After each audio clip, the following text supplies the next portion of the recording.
Welcome to Wannabe Clutter Free, formerly Wannabe Minimalist, the podcast for busy families who are tired of the chaos, fed up with being overwhelmed, and ready to enjoy life again. Each week, we talk about how to let go of the clutter so that you can focus on the things that actually matter. And it's not just physical clutter. We talk about the mental and emotional stuff too, because if it's holding you back, it's time to ditch it. I share what I've done in my own life to declutter, organize, and calm the chaos, but you won't just hear it from me. There are amazing guests too. It's practical, doable, and simple for those of us that want to be clutter-free. Well, hey there, my friend. Welcome back to the show. My name is Deanna Yates, and you are listening to episode 189 of the Wannabe Clutter-Free podcast. On today's episode, I am chatting with a special guest. She is a return visitor. She's been here a couple times before, and it's just so nice to get to chat with her. And they're always very popular episodes, so I know you're going to love it. And we are going to talk about goal setting and habits this time of year when everybody's talking about new year, new you, and how to reach your goals and creating resolutions and all things like that. It is wonderful to have Risa on as our expert because she knows her stuff. But before we dive in, I want to remind you of a couple exciting announcements. I'm really just going to tap into the biggest one, which is the Chaos to Calm Summit is around the corner. So this episode is going to go live on Wednesday, January 24th, and you will only have a few days left to register if you would like to attend the summit live. It is running from January 29th through February 4th. We will have a kickoff call on the 28th if you're on Facebook and you want to join us over there for a live kickoff.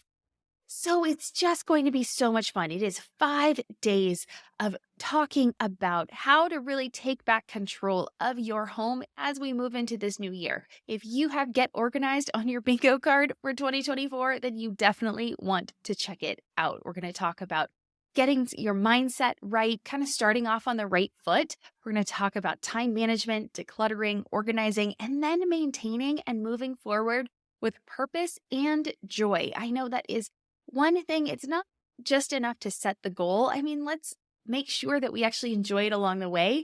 It'll make it so much easier to reach our goals as we move forward. So I hope you join me. Head on over to chaostocalmsummit.com. I will leave a link in the show notes as well. Again, that's chaostocalmsummit.com, all one word, all letters, no numbers or anything. But come on over and join us. It's going to be an amazing week. And did I mention it's free? Yes, it is a free ticket. There is an upgrade if you want to get some extra bonuses and have ongoing access to all of the presentations, but it is free for you to join and you will just learn so much throughout this week. So I hope to see you there. And I do want to make sure I do say a thank you for joining me today. I know life is busy, so I will do my best to continue to bring you information that is helpful and useful as you move forward. So thank you for joining me.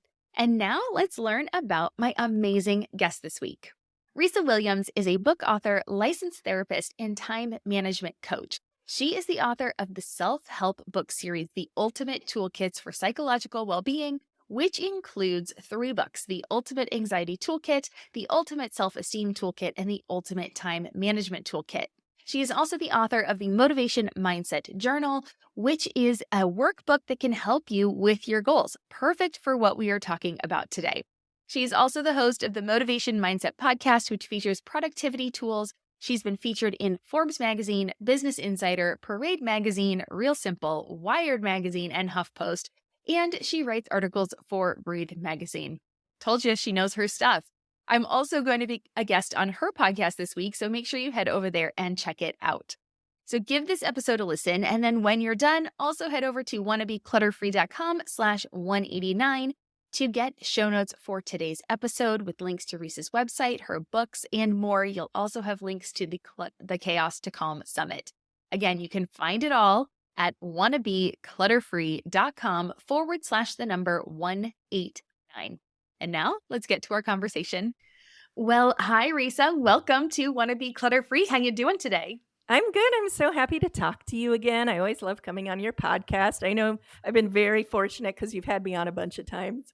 So thank you. Yes. Well, I love having you on, and we have so many similarities and think so similarly that it's great that I think people can hear from another voice. And you have some really fun books and workbooks and all those things. So we will get into talking about those. But first, this is going to come out right toward the kind of the third week of January. And we are doing a summit together. I'm actually hosting a summit, and you are Yeah. one of the speakers. So I'm so excited to have you as part of that as well. Do you want to give people a little sneak preview and tell them what your talk is about? Sure. I'm so happy to be part of your summit. I'm speaking on time boundaries and balance, which who doesn't need to hear more about that? I think this is something everyone struggles with, especially moms, especially chronically busy people who are also moms. How do we keep our balance? How do we find enough fun, find enough rest in our week while also getting things done in a less stressful way? And time boundaries is really important because often we're just plugging things in and we're going on autopilot, but we're not really thinking about what is important to me. What is meaningful for me to be doing this week? What are things I value and how do I make them more important in my weekly schedule? And if we don't kind of take stock of these things, we lose track of them and we wonder why we're spending all our time rushing around doing things that maybe don't feel as meaningful to us as other things that we want to do. Yeah, you kind of get to the end of the week and you have that feeling of like, what did I actually accomplish? I was so Yeah. busy. I know I was spinning my wheels. I was running around. I'm exhausted. But what actually happened? What did I actually do this Right. week? Right. Oh, Or yeah. sometimes we So think like, why didn't I spend more time playing with my kids? Or why totally. didn't I spend more time hanging out with my husband? What the heck was I doing? And Hmm. when we start to look at things through that lens, it changes where we put our focus. It changes the things we say yes and no to a little more intentionally. We start looking at our time deliberately. Like, how do I want to spend it? And how do I protect this segment of time a little bit more so I'm not just running myself ragged and trying to keep everyone happy at the expense of not doing the things that really matter to me so much? Yeah. I love it. We could all use more boundaries, and especially Yeah. in this season, right? We're in January. Oh, yeah. So many people are setting goals, New Year's resolutions. For me, one of my big goals professionally was to host this summit. It's the first Nice. one I've done. It has been exciting and exhilarating and exhausting all at the Yeah. same time. But I think having that, like you were saying, having that end goal or like being really mindful about how I want it to run and what I want to have happen at the end has been helpful because there are so many different parts and pieces that really could derail you on any given day. Um, but it is one of my big goals and one of my big resolutions that I've been working toward. So this is, of course, that season where everybody's, the new year, new you, not necessarily my favorite Right. terms, but everybody's talking about this, right? This is still the language we are fed every day. So I want to hear your take though on goals and resolutions. What are your thoughts about them? So I work a lot with people on goals. It's pretty much all I talk about to people each week. I run Get Stuff Done Goals group and I do individual sessions where I'm taking people's big goals and breaking them down into reasonable small steps, which is just my general formula is that our brains tend to get really overwhelmed. And especially when we're talking about goals, there's a lot of pressure there. There's a lot of looking at things through an extreme lens where we have this kind of extreme thinking like all these things in my life need to be fixed. I need to do it instantly. And I need to do all these giant steps now. That actually creates a mindset where we're going to get stuck, where we're going to procrastinate, and we're going to feel unmotivated to move forward. So, what I like to do is break those things down into little steps until it feels so easy that there's no reason why you can't take the first step forward, which takes a lot of breaking it down. So, I call it goal funneling. You take this giant thing and you funnel it down until it's a little tiny micro step. And then you think, okay, well, I could do that. So, an example would be, with habits, a lot of people's New Year's resolutions are about habits. They're like, I got to exercise every day. Saying that to yourself, to a lot of people, shuts our brain down. It's like, "Nope, I'm not gonna do it. I'll do it tomorrow. I'll do it tomorrow. I'll Yeah. do it tomorrow. I'll start next week. I'll start next month. I'll start when it's warmer." We do this game where it's like a dance we're doing where we don't wanna do it because it seems too big, too scary. So I might say, "Well, what feels easy?" Well, maybe 4 times a week, and then I'll make someone break it down even further. Because if I'm hearing resistance there, like they're still having trouble selling it to themselves, it's a cue to me that it's still too hard. It's feeling impossible. So let's break it down to, can you go for a walk once a week? Usually someone will bend and say, yeah, that sounds like a walk is easy. I could go for a walk twice a week. Well, let's just start at one. Let's just start at one for a few weeks. Build up that confidence, get that momentum going. Now you can add more slowly and gradually. So that's kind of my approach. It's a gentle approach of easing into your goal until it sticks and you're taking the little steps. Now, if you have a big goal like writing a novel or something, it's a little different than a habit. What you need to do is look at, at the end of the year, I want to finish this book. Well, then I walk forward 6 months. What has to happen at 6 months? If at the end of the year I wanna have a whole book done, a whole book is like 200 pages. How many pages would I need to write by June? And then how many pages would I need to write by next month? And how can I start slowly and gradually and build up a little momentum? So I might say, well, I'm gonna need to write a page a week for a little while, and then I'll start adding pages, and then hopefully by June, I'll have a big chunk of it done. If we're not looking at our goals logically, what happens is we're looking at it through an extreme lens. We're getting emotional. We're starting to get stressed out and overwhelmed. And when the prefrontal cortex of our brain starts to feel that kind of overwhelm and stress, it shuts down our ability to make decisions and to decide what to prioritize next. And so that's how we get stuck in procrastination and stagnation. Yeah. Oh my gosh. Definitely. I find myself being someone that can work in sprints. Like I Yeah. can focus for a very specific amount of time. I definitely need your help because I will go through the ebbs and flows with like I burn myself out a little bit sometimes. Like Yeah. I take on a lot. Like I bite off giant things, like a huge summit. Like I've never done one. Why not? Yeah. I did, I did reach out for help. I do have someone helping me with this. So it's not like I'm on an island by myself, but it's definitely stretching me a lot, which Yeah. Yeah. I love to do. And I think I've just learned to embrace it because it's just kind of my personality. I like to just jump in and then I figure it out and then I kind of have to have a moment of rest and recuperation and then I do it again and Yeah. so I kind of go through these cycles. I'm sure that's not the healthiest. What would you tell someone like me who goes through cycles? Let's take a quick break and when we come back, Reese is going to tell us what to do if you are one of those people that likes to go in cycles. I'm Margaret. And I'm Amy. And together we host the podcast, What Fresh Hell? Laughing in the Face of Motherhood. Margaret, I would say you're sort of a where are my keys kind of mom. Correct. Sometimes a where are my kids kind of mom. Well, you're Amy more of a we were supposed to leave 35 seconds ago, mom. I mean, touche. In each episode of What Fresh Hell, we come at a topic from our usually completely opposite perspectives. I bring the research. And I bring kind of the gimlet eye. Like, is that research really going to work, people? And almost 10 million downloads later, we're still laughing. We also talk to experts in the parenting field, plus parents with stories we can all learn from. We make each other laugh, we challenge each other's assumptions, and we have what we think is the best parenting community on the internet. Check out What Fresh Hell? Laughing in the Face of Motherhood wherever you listen to podcasts. Well, I like what you're saying because it shows a lot of insight and reflection. And that's the first step I do with people is just understand how your own brain works and embrace it and accept it, and don't try to squeeze yourself into doing it in a system that won't work for you. Often we're watching stuff or reading books and we're like, well, if I just train my brain to do it in this completely different way than my brain works, it'll work out. Well, that's a lot of work. Let's just look at what we have.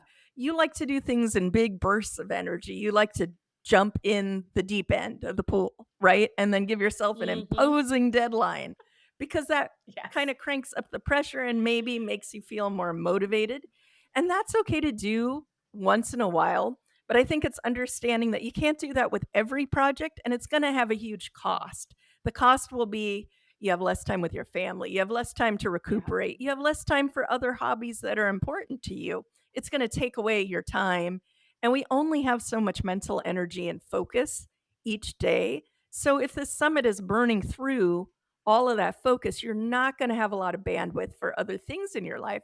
So I guess if you look at it from that lens, you'd say, well, okay, when I get to the end of the summit, I need to like take a little breather for a few months and get back on track with those other things that got pushed to the side, get Yeah. some downtime in, fix myself, fix my body, fix the parts of me that got stirred up with stress and take some time to reset.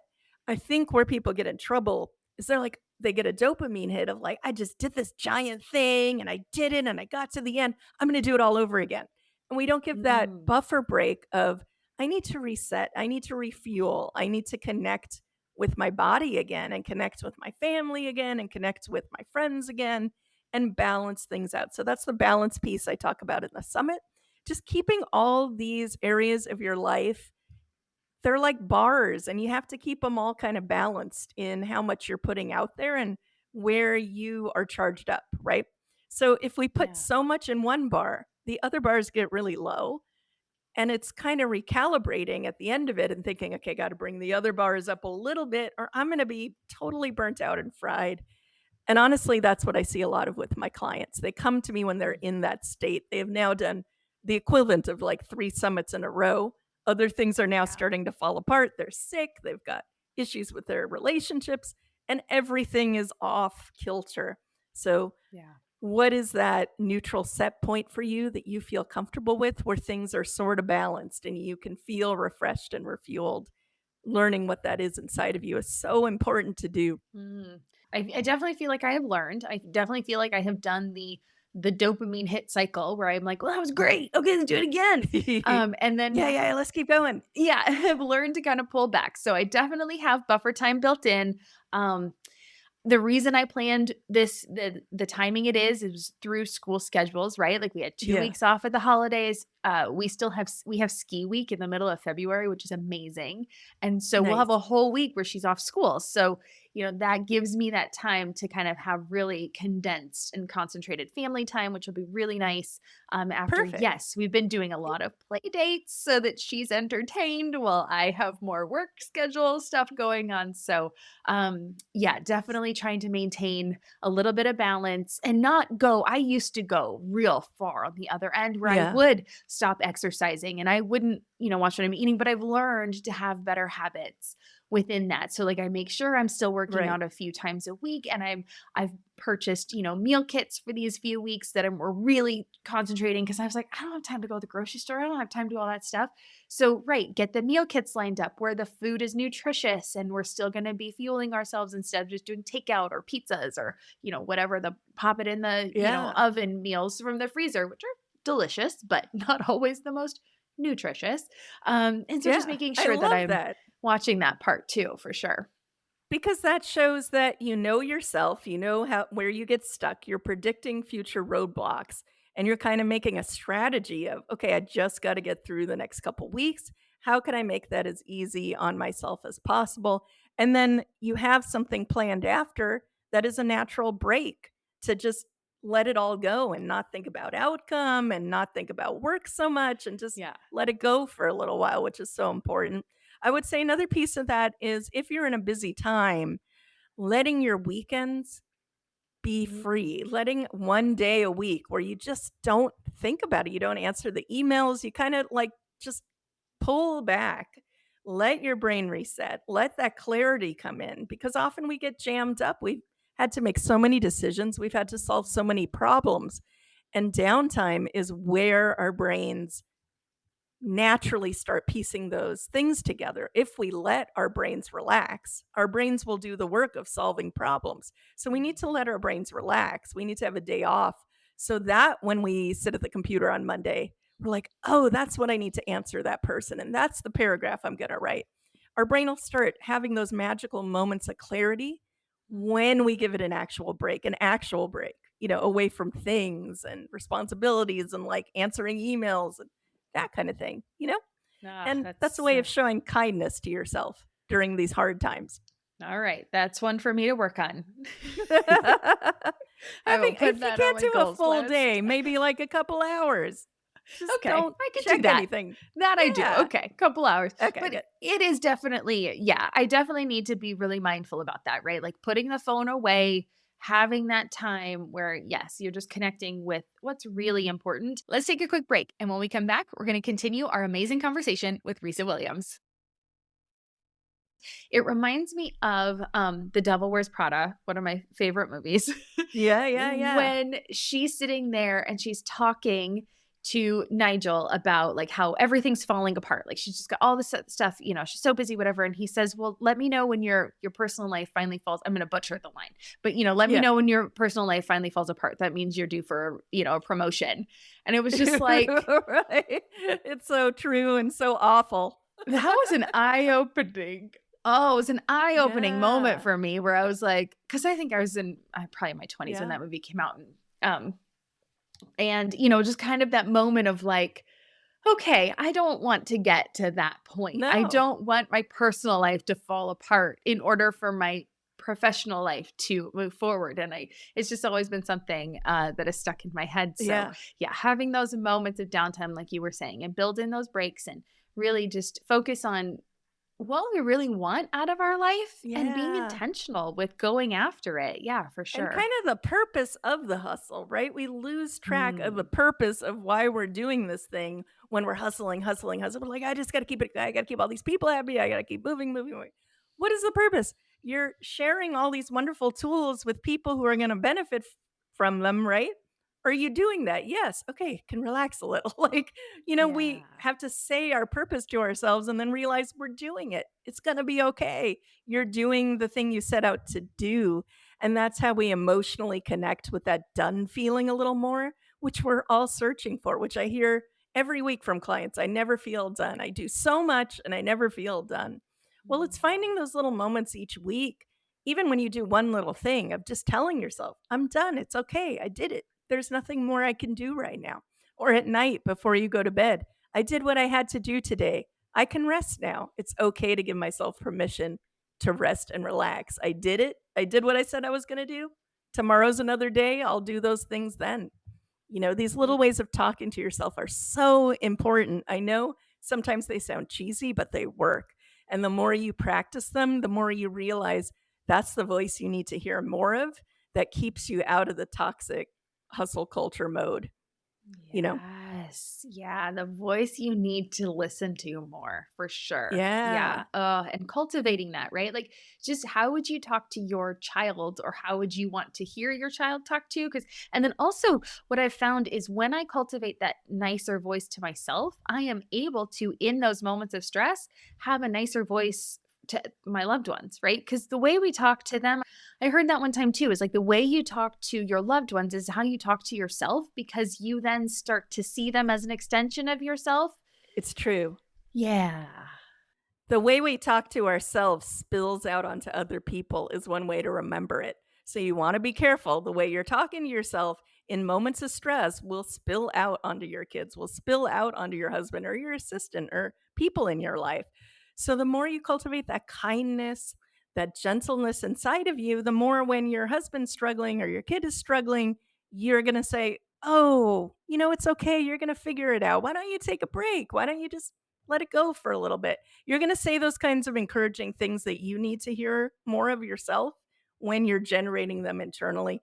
And what also is going to happen is like there's a lot of people at this summit. People are probably stressed out about getting you videos and materials. You're going to hear it in them. When you're kinder to yourself, you can tell them things like, it's okay. You gave me everything you need. You're doing great, right? We can come out of a kinder place to other people who we will then recognize as, oh, their stress must be really high about this. And then we don't take it as personally, Oh, yeah. our interactions, because we can see it from afar, be like, wow, they're really stressed out. It's not personal. I get it. I can say something kind in this moment instead of thinking, why are they mad at me? Or why are they snapping at me? Or what did I do? That one right there. The whole taking everything personal. Yeah. Oh my gosh.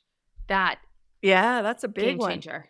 Oh my gosh. Yes. Yeah. Understanding that there is a lot going on for everyone, and trying to not, if someone snaps at you, right? If someone's not kind to you, understanding that who knows what was going on in their life that day, right? And trying then to just have that kindness with yourself and not take it on and not be like personally offended or, defeated by it. Oh, yeah, that's a good one. That's a good one. It's a big one, especially for women, especially for moms, because we're wired so much to be empathetic people, to hear our kid and feel it, right? And sometimes we do this too much with adults where we're taking on all their stuff and we're making it like, how can I fix it? What did I do wrong?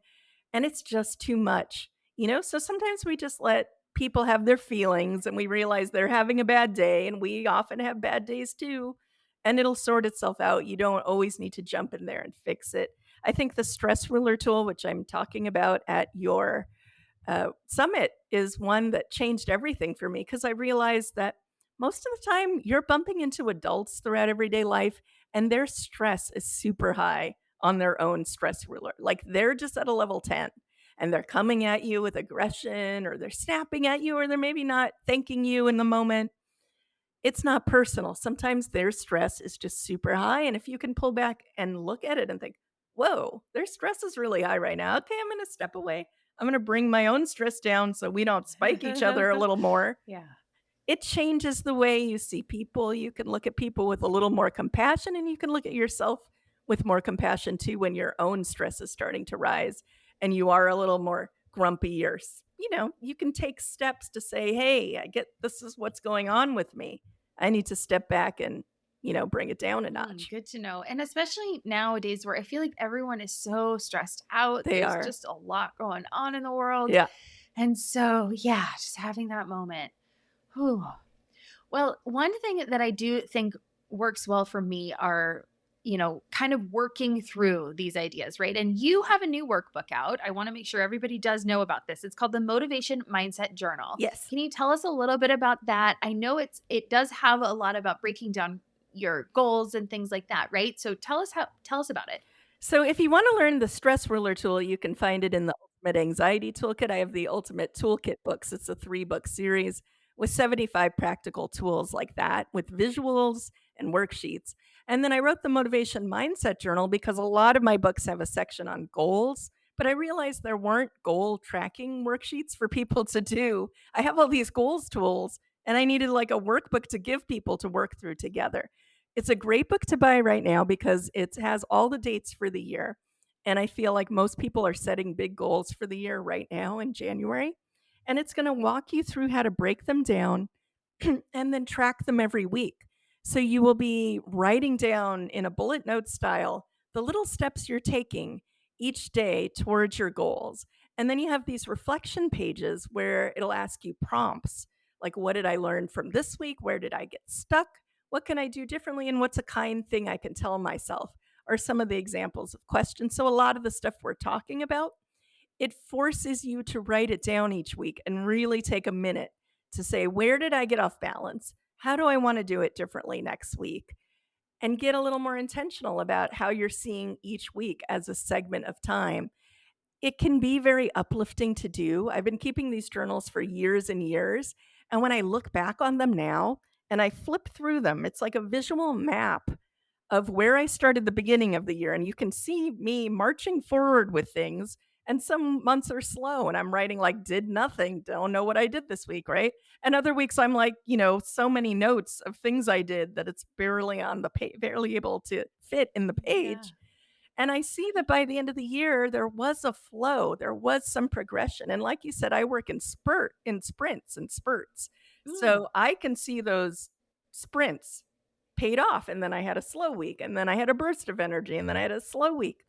We don't often give ourselves credit like that. We tend to erase little steps we've taken in our own memory. So when we're looking back on the year, we're like, I don't know what happened. I did this thing, I did that thing. We don't see that every week you really were doing a whole lot, especially as a mom. You were keeping things together. You were planning stuff out for your kids. You were getting that vacation plan. You were doing that school trip. And you were also doing your own goals on top of that. And that's amazing. And we need to take more time to acknowledge that. Say, you're doing a lot. Acknowledge it. Look at it on paper. feel it, it builds the confidence the more you do it. Oh, so good. So very good. All right. I'm going to ask you one question while I got you here. How do you stay on top of actually filling out the workbook? I try to see it as fun. So in the beginning, I get that people, it's a habit. So you're going to resist doing it. You're like, oh, I got to write in this thing. So I keep it by my bedside table. Before I go to sleep, I jot down what I did. And in the beginning, it was hard for me to do. I was kind of just doing it as an experiment. And I would encourage you to adopt that mindset. This is an experiment. Let's see, let's treat myself like a scientific experiment. And if I jot my progress like a scientist, where is it going to lead? That's the mindset I had for the first year. After the first maybe few months of doing it, it was a habit and I started looking forward to it. I started wanting to write something I did down like a kid who wants a gold star. Be like, oh, I did that thing. I got to remember to write it in my journal.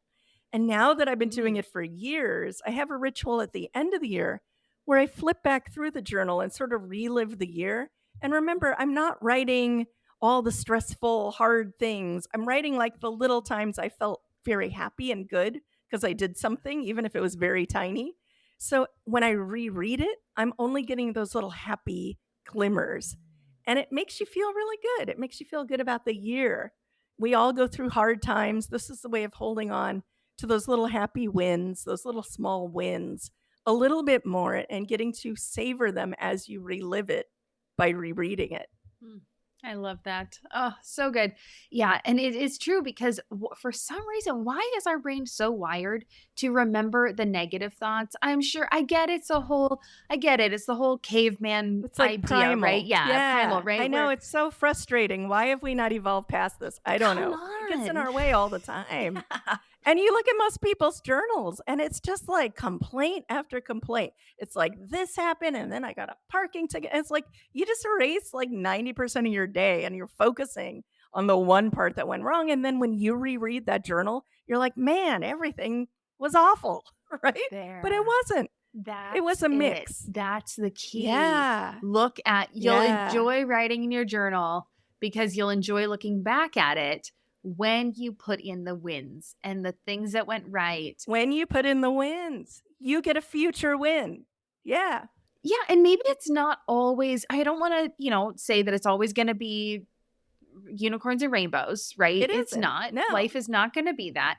But what would really be amazing is if you had a rough day, what did you do to overcome it? What was the glimmer? What was the hard thing that you worked through? Exactly. Yeah, what did you learn that day? Or maybe you just made a nice sandwich and that's all you put down. I mean, sometimes I'm really searching in there for something good. Like I had a bad week. So what did I gain? Well, I had a nice nap. I watched my favorite episode of my show. I felt cozy. It was raining. I write stuff like that. I got to hang out with my kid and play a video game. I mean, it's not monumental stuff, but some weeks that's what I grasp onto because I want to help my future self remember this year and remember those moments more than I want to remember getting the stomach flu or a parking ticket. Right. I don't need to remember that a year from now. And sadly enough, you probably will remember it even without writing it down. You'll remember it 20 years from now, forever. Yes. So exactly. Because your brain is hardwired to do that, you have to counter it with like 10 little glimmers for every one annoying thing just to balance it out. If you think of it like that way, we're just balancing the score, Love it. in our own brain. Boundaries and balance. That is what Risa is talking about. So wonderful. That's what I'm all wonderful, about. wonderful. Well, Risa, thank you so much for joining us. Where can listeners find you? You can find everything on my website, risawilliams.com. You can sign up for my Get Stuff Done Goals group. It's such a positive group of people. We're really having a blast. It's every month on Zoom. If you need encouragement and accountability for stuff you're working on, even if it's really small, like cleaning out a desk drawer or whatever, we have people doing studying for exams, working on novels, cleaning out a cabinet. It can be any goal. Bring it to the group. You'll get a lot of support and cheering on. And it's that accountability that keeps you motivated.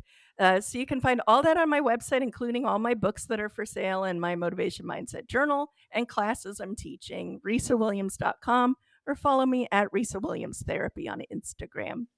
Oh, so good. Definitely check out Risa. She knows her stuff. I love following your Instagrams. They're great. Oh, thank And you. yeah, of course. And if you do come to the Chaos to Calm Summit, the ticket is free, but we do have an upgrade, and Risa is offering a month in her goals group there with a lovely continuing bonus. So definitely check that out. You do not want to miss it. And so, yeah, awesome, Risa. Thank you so much. Have a lovely day. Thanks so much for having me. Take care. Cheers. So, what'd you think? I always love my chats with Risa. It's a reason she's been on the show multiple times because she just has such great points and they're so easy, right? They seem so easy to implement. They're definitely doable and things that we can work into our everyday life. So, please, please, please make sure you're checking out Risa's stuff because she is amazing. But now it is your turn. I would love to know your thoughts on this episode.